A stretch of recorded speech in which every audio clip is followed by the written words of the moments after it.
Il y a des messages, vous ne comprenez pas pourquoi Dieu voudrait qu'on parle de ces choses. Quand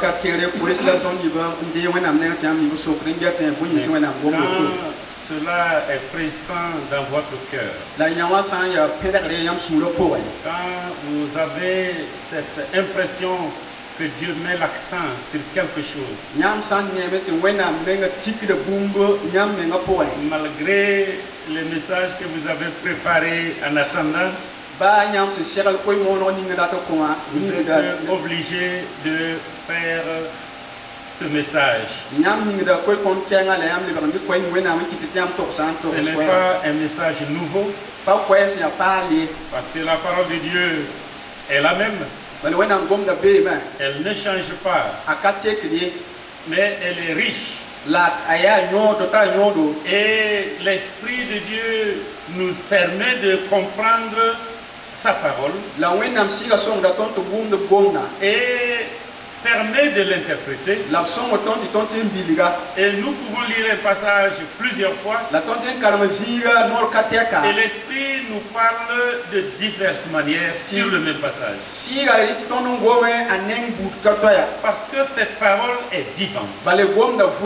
Et l'Esprit qui l'a inspiré est vivant. L'auteur de la parole qui est Dieu lui-même est vivant. Et la parole de Dieu nous dit que nous aussi, nous sommes des pierres vivantes dans un édifice vivant.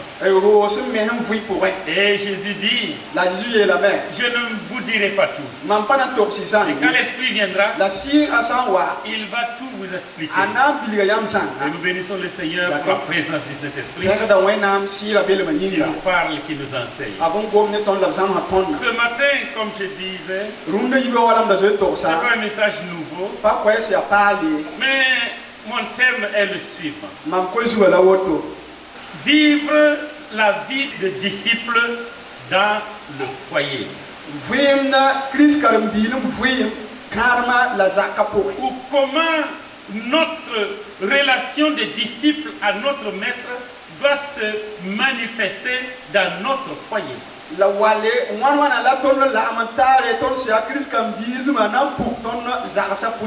a dit, la foi là c'est dans l'église. Quand on sort, chacun se débrouille. Mais la foi, ce n'est pas dans l'église seulement. La foi, c'est dans tous les aspects de la vie. Dans notre marche avec Dieu. Ce n'est pas seulement à l'église. D'ailleurs, notre présence à l'église chaque semaine ne dépasse pas. Dimanche, ça ne dépasse pas de loin 3 heures. Et dans la semaine, c'est 1h30 ou 2 heures. Mais tout le reste, qu'est-ce que nous faisons? Tout le reste doit permettre à chacun de nous de manifester notre relation avec Christ. Notre engagement envers lui dans tous les aspects et les domaines de notre vie. Et je vous l'ai déjà dit, la foi chrétienne est relation. Et je dirais encore, c'est relation restaurée. La foi chrétienne est relation restaurée. Une restauration de notre relation avec le Dieu vivant. Quand nous étions loin de lui, par nos péchés, nos offenses et nos iniquités, il est venu restaurer cette relation en donnant son fils qui a été crucifié. Son corps a été meurtri. Son sang a coulé pour que d'enfants des ténèbres nous devenions enfants de lumière. Quand nous n'étions pas le peuple de Dieu, nous devenons les enfants de Dieu. Et cette restauration de relation doit se manifester dans notre foyer. Et quand je parle de foyer, Il y en a qui vont dire, bon, comme nous n'est pas encore mariés, ça ne nous concerne pas. Mais le foyer, tout le monde vit dedans. Le mari, la femme et les enfants. Et il y a les oncles qui sont dedans. Les cousins sont là. Les neveux sont là. Nous devons manifester notre vie de disciple dans notre foyer. Je ne le dirai pas assez. À la suite d'autres personnes reconnaissent que le foyer, qui reconnaissent que le foyer, c'est la base même de la construction de la société. Et le diable a toujours œuvré pour donner une mauvaise vision du foyer. Donner des exigences qui ne construisent pas le foyer, qui ne permettent pas au foyer de refléter ce que Dieu veut pour l'humanité. Nous allons lire ensemble dans l'épître de Paul aux Colossiens, au chapitre 3. Du verset 18 au verset 25. Colossiens, chapitre 3, verset 18 au verset 25. Voilà ce qui est écrit. Femmes, soyez soumises à vos maris, comme il convient dans le Seigneur. Marie, aimez vos femmes et ne vous aigrissez pas contre elles. Enfants, obéissez en toutes choses à vos parents, car cela est agréable dans le Seigneur. Père, n'irritez pas vos enfants de peur qu'ils ne se découragent. Serviteurs, obéissez en toutes choses à vos maîtres selon la chair, non pas seulement sous leurs yeux, comme pour plaire aux hommes, mais avec simplicité de cœur dans la crainte du Seigneur. Tout ce que vous faites, faites-le de bon cœur, comme pour le Seigneur et non pour les hommes, sachant que vous recevrez du Seigneur l'héritage pour récompense. Servez Christ, le Seigneur. Car celui qui agit injustement recevra son injustice, et il n'y a point d'acception de personne. Alléluia. Alléluia. Alléluia. Alléluia. La vie de disciple dans son foyer exige des responsabilités selon le plan de Dieu. Responsabilité envers Dieu, responsabilité des époux entre eux, et responsabilité des enfants envers les parents, et des parents envers les enfants. Responsabilité de la femme. Voilà ce que Dieu nous révèle par la bouche de son serviteur Paul. Il dit, femme, soyez soumises à vos maris comme il convient dans le Seigneur. Aujourd'hui, cette expression de soumission dans un mouvement, dans le temps des mouvements de libération de la femme, d'un féminisme désorganisé ou désorienté, on poussait le pion très loin. Mais quand Dieu parle de la soumission, d'abord considérons le contexte juif de la chose. Dans le contexte juif, la femme n'était que la possession de l'homme. Comme sa maison, comme ses animaux, comme sa richesse, c'est simplement une propriété, une possession. Et la femme n'avait droit à rien.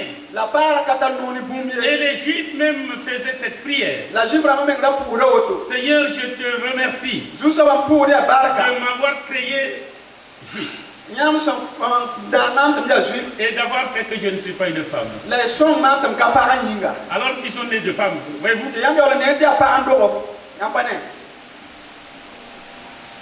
Et le contexte grec de l'époque également. La grecque parce que c'était la culture grecque qui était la culture environnante. La femme n'avait pas le droit d'aller en public. Elle était à la maison, elle était enfermée. Elle ne peut sortir en public qu'accompagnée par quelqu'un d'autre. Vous connaissez que les fils d'Agar, les fils d'Agar n'ont rien inventé, ils ont hérité de cette culture grecque.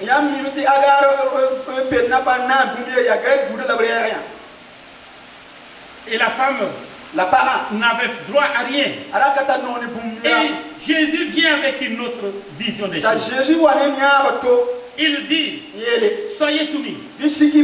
Mais il ajoute pour les hommes, Marie, aimez vos femmes. Marie, je vous ordonne d'aimer votre femme.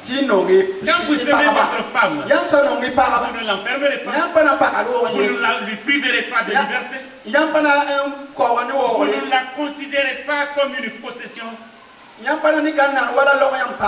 vous l'aimez, vous la considérez comme égale à vous, comme devant hériter des bénédictions et des grâces de Dieu, hériter ensemble du royaume de Dieu.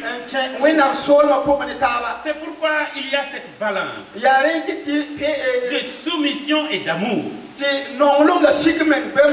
La soumission, c'est tout juste un ordre de marche. Ce n'est pas supériorité, infériorité. Il y a un ordre de marche. Dans une armée, quand il n'y a pas d'ordre de marche, les gens vont prendre des décisions qui ne vont pas aboutir. Si chacun fait comme bon lui semble, même devant l'ennemi, l'armée ne tire pas au hasard. Il faut d'abord que quelqu'un avance et il déclare feu avant que les gens ne tirent. Si vous tirez avant qu'on dise feu, vous êtes indiscipliné et vous pouvez causer la perte de toute l'armée. C'est pourquoi il y a un ordre de marche. Et l'homme est placé devant. Comme quel est le rang de celui qui est devant? Disons le capitaine. Comme le capitaine. Il est devant. Est-ce que quand il y a un danger, qui va recevoir le coup premièrement? N'est-ce pas celui qui est devant? Et Dieu dit, homme, passe devant. Passe devant. Il y a des dangers. Il y a une direction de marche. Mais toi tu es devant. Ne démissionne pas. Marie ne démissionne pas. Marche devant. Marche devant. Et quand tu marches devant, tu donnes la vision. Tu donnes la direction. Et tu protèges ceux qui suivent. Tu protèges ceux qui suivent. C'est ça être devant. Et vous savez, parfois, celui qui est devant a peur. C'est pas au Burkina, il est arrivé ailleurs. Ou celui qui est devant, il est complètement paniqué. Il ne sait pas comment faire. Celui qui est son subordonné derrière est beaucoup plus courageux. Mais les galons là, ça ne lui permet pas de commander. Il y a celui qui est devant. Moi je peux commander. Mais donne-moi ces galons là. Et il enlève ses galons. Il donne au caporal ou au sergent. Revêtu de cette autorité, lui donne les directives. Et ça marche. Pour dire, homme, la soumission de nos épouses, ce n'est pas esclavage, ce n'est pas servitude, c'est même une soumission qui exige notre amour, qui exige notre considération, qui exige notre appréciation. Et en tant que disciple de Jésus-Christ, dans nos foyers, le monde doit voir cela. Notre famille doit remarquer cela. Que nous sommes responsables. Nous sommes responsables de la marche de notre famille. Nous sommes responsables de la vision. Nous sommes responsables de pourvoir aux besoins de la famille. Certains maris ont démissionné. Ils ont démissionné. Et ils n'apportent rien. Ils ne se préoccupent de rien. Ils ne donnent pas de direction de marche. Puisse le Seigneur m'aider, nous aider à jouer notre rôle de disciples responsables dans nos foyers. Puisse le Seigneur aider nos sœurs à démontrer leur vie de disciple dans la soumission. La soumission n'est pas toujours facile. Quand vous avez un mari irascible qui n'écoute rien, qui n'est comme si vous avez parlé au vide, un mari qui ne sait pas quand vous avez mal à la tête, un mari qui, ça fait combien de mois il n'a pas donné le nasongo, alors qu'il mange dehors. C'est des maris démissionnaires. Ce n'est pas la responsabilité. Même quand vous avez un mari de ce genre-là, démontrez que vous êtes soumis. Vous êtes soumis. Vous lui parlerez avec humilité, comme étant le chef de la famille. Mon mari, en tout cas, pas le soir avant de vous coucher, pas très tôt en vous levant.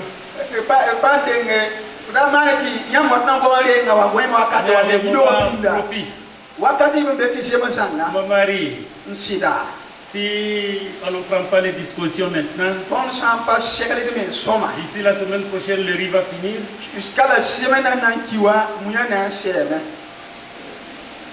Pour qu'il s'organise. Mon mari, je sais que la situation est difficile.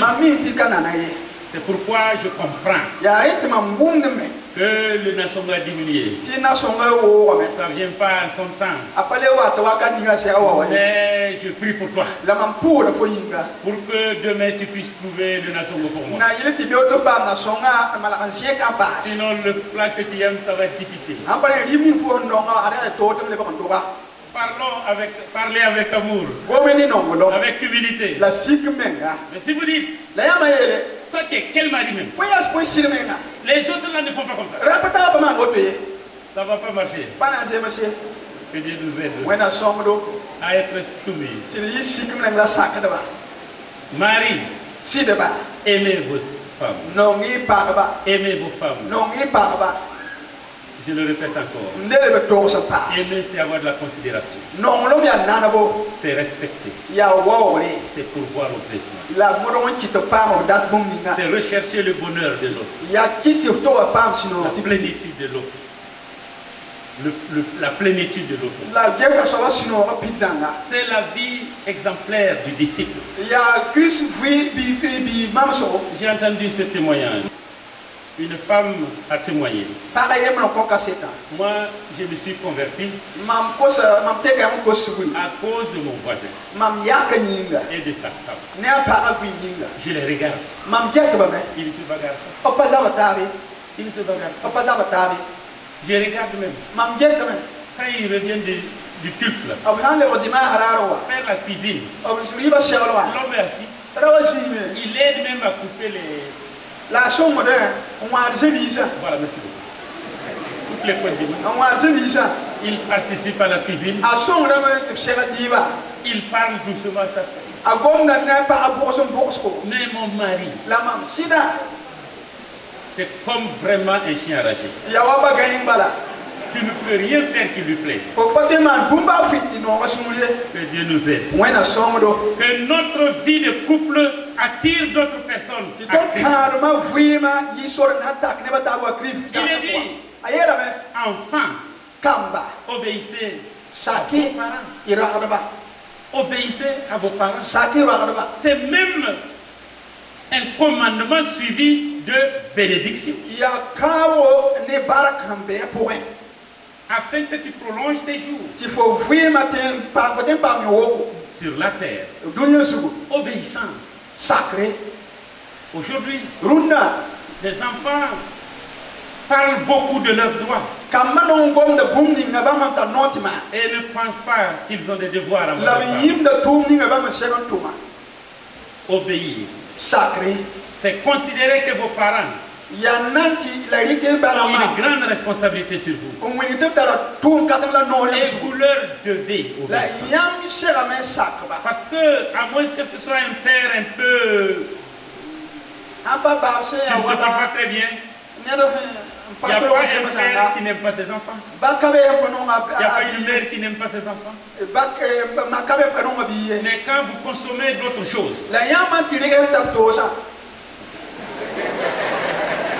ça peut déformer votre vue sur vos enfants.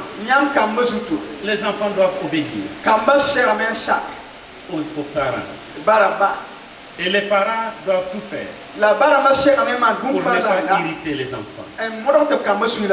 Quand nous lisons dans Job chapitre 1, verset 1 à 3, nous voyons la vie d'un homme qui craint Dieu.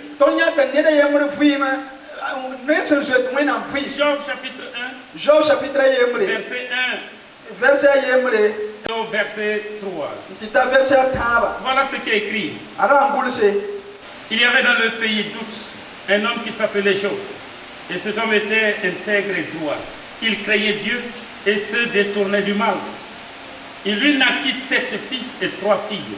Il possédait 7000 brebis, 3000 chameaux, 500 paires de bœufs, 500 ânes et un très grand nombre de serviteurs. Et cet homme était le plus considérable de tous les fils de l'Orient. Nous allons continuer un peu plus loin. Ses fils allaient les uns chez les autres et donnaient tour à tour un festin, et ils invitaient leurs 3 sœurs à manger et à boire avec eux.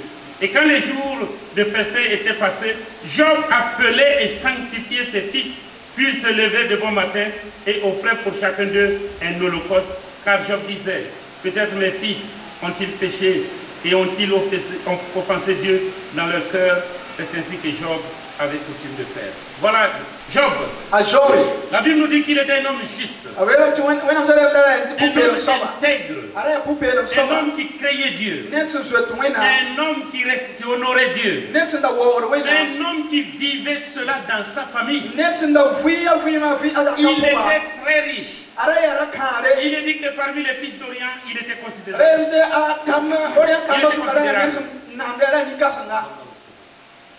Il était considérable. Il était riche. Des gens très riches. Considérés. La richesse a éloigné beaucoup d'hommes de Dieu. Les gens ont passé le temps à prier. Seigneur, je veux le pain quotidien. Et Dieu a donné plus que le pain quotidien. Et ils se sont détournés de Dieu. Quand j'étais en Éthiopie, j'ai entendu ce témoignage. Un homme, il était dans la misère. Et même ses culottes étaient trouées. Ses choses, il n'avait même pas de chaussettes. Les chaussures, il mettait des pointes pour que ça ne se détache pas. Il est venu voir un pasteur. Le pasteur prie pour moi. Si Dieu m'exauce, si j'ai mon pain quotidien, moi je servirai Dieu. Et Dieu l'a touché. Dieu l'a béni spécialement. Il est devenu riche. Belle maison. beaucoup de voitures, une grande entreprise. Et un jour, Dieu a suscité un évangéliste. Va chez l'homme riche. Donne-lui un seul mot. Et lui, il avait très peur. Qui peut l'approcher? Mais l'esprit l'a poussé. Il est allé. Il a sonné à la porte. Il est rentré. Il avait peur de s'asseoir sur les poussins quand on lui a demandé, les fauteuils quand on lui a demandé de s'asseoir. Il voulait s'asseoir par terre. Il a dit, assieds-toi là. Et l'homme riche tournait sa clé de voiture. Et l'évangéliste a dit, Dieu m'a envoyé avec un seul mot. Je te dis, rappelle-toi de tes culottes trouées.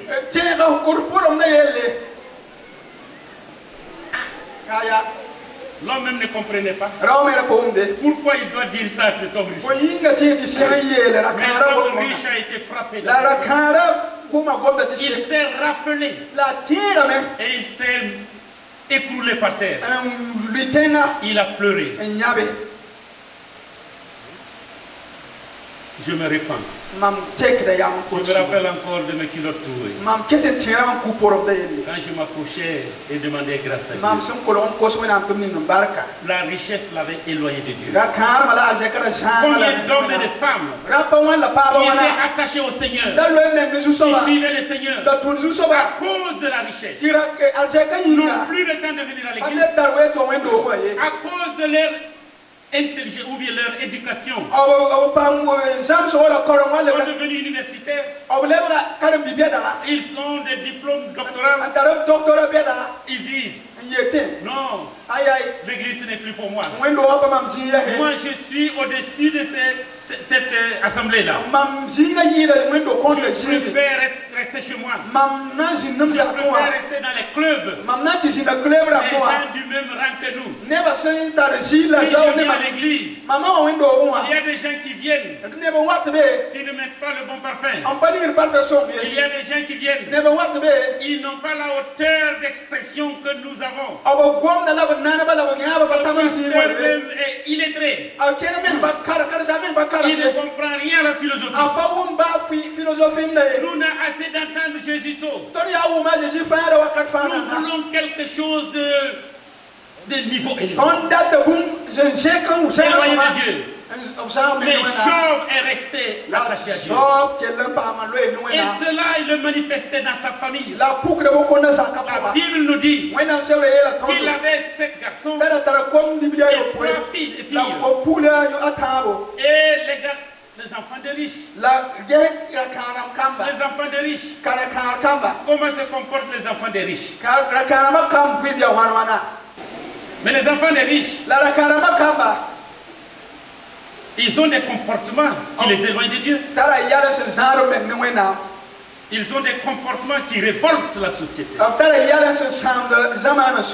Comme si leur père ne leur transmettait pas de valeurs. Mais les enfants de Job se retrouvaient pour festoyer. Peut-être c'est des anniversaires. Peut-être c'est des succès au baccalauréat ou au BPC. Mais Job, à la fin de chaque cérémonie, chaque fête, il appelait ses enfants, il les sanctifiait, il les purifiait, il offrait des sacrifices, il même des holocaustes, pour que ces enfants-là ne soient pas dans le péché, pour que le péché n'entache pas leur vie. Il se dit peut-être, quand ils étaient ensemble, ils ont eu de mauvaises pensées, ils ont parlé mal, ils ont agi contrairement à la volonté de Dieu. Je vais les purifier, je vais les sanctifier. Responsabilité d'un père disciple, d'un père qui connaît Dieu, qui aime Dieu, même étant très riche. Il doit appeler ses enfants pour leur dire clairement, ta démarche n'honore pas Dieu. Reviens à la volonté de Dieu. Reviens sur le chemin de Dieu. Ne soyons pas comme Élie, le sacrificateur, qui regardait ses enfants offenser Dieu. Les enfants qui auraient dû devenir sacrificateurs, il les a laissés faire comme il voulait. Et la malédiction est tombée sur les enfants. Et les deux fils sont morts le même jour. Élie est mort ce jour-là. Et sa belle-fille s'est simplement courbée et accouchée. Ikabod. Puisse le Seigneur nous aider. En tant que disciples, à être des sacrificateurs pour nos enfants, à veiller sur la vie spirituelle de nos enfants et les aider à marcher dans le droit chemin. Job et sa femme n'est pas. Quand nous lisons la suite du récit, dans sa grande douleur, dans sa grande souffrance, quand il a été frappé par la perte de ses enfants, de tous ses biens, même sa santé, il était dans la cendre, se grattant jour et nuit, incapable de dormir. Finalement, sa femme le regarde et sa femme lui dit: insulte Dieu, injurie Dieu et meurt. Ça vaut mieux de souffrir comme ça. Il vaut mieux abandonner Dieu, se révolter contre Dieu, invectiver Dieu, injurier Dieu. Et Dieu dans sa colère, il va te frapper. Tu vas mourir. Et cela sera fini. Est-ce que c'est un bon conseil? Est-ce que Job va répudier sa femme? Job a dit: tu es une femme qui ne comprend pas. N'est-ce pas Dieu qui nous a donné tout? N'est-ce pas Dieu qui a tout repris? Que son nom soit loué. Je voudrais dire, la femme responsable aide la vie spirituelle de son mari. Ne l'accompagne pas dans sa chute, mais l'aide à revenir dans le droit chemin. L'épouse de Job n'a pas été un réconfort pour lui. Sa manière de l'aider, c'est de le voir mort pour finir avec la souffrance. Ça ne devrait pas être notre marche. Ça ne devrait pas être notre chemin. Simplement demandons à Dieu. Si le mari ne craint pas Dieu, ou bien si le mari est dans des difficultés, même dans notre cœur, ne souhaitons pas qu'il meure. Prions qu'il vive. Et que la grâce de Dieu se renouvelle. Job est un exemple de la vie des disciples dans son foyer. Puisse le Seigneur nous aider à refléter notre relation avec notre Maître dans chaque aspect de notre vie de couple. Il y en a qui vont connaître Jésus-Christ sans même des paroles. En regardant votre conduite chaste et réservée. Que le Seigneur nous aide à manifester cela dans notre foyer. Peut-être que quelqu'un qui m'écoute ce matin a quelques bruits dans sa famille, quelques difficultés dans sa famille. Entre lui, son mari, entre elle, son mari, lui, sa femme, ou les relations avec les enfants. Puisse le Seigneur nous aider à manifester notre vie de disciple à l'exemple de Job. Que le nom du Seigneur soit béni et qu'il nous accompagne. Nous voulons courber nos fronts de la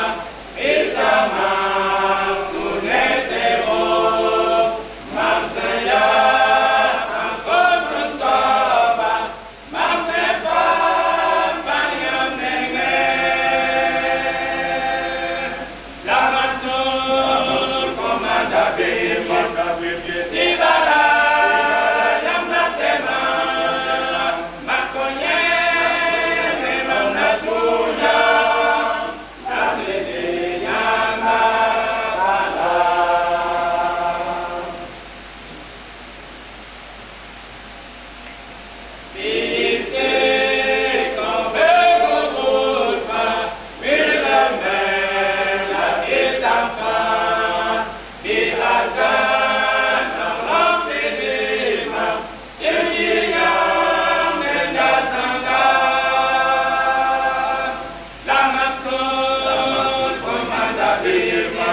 bien.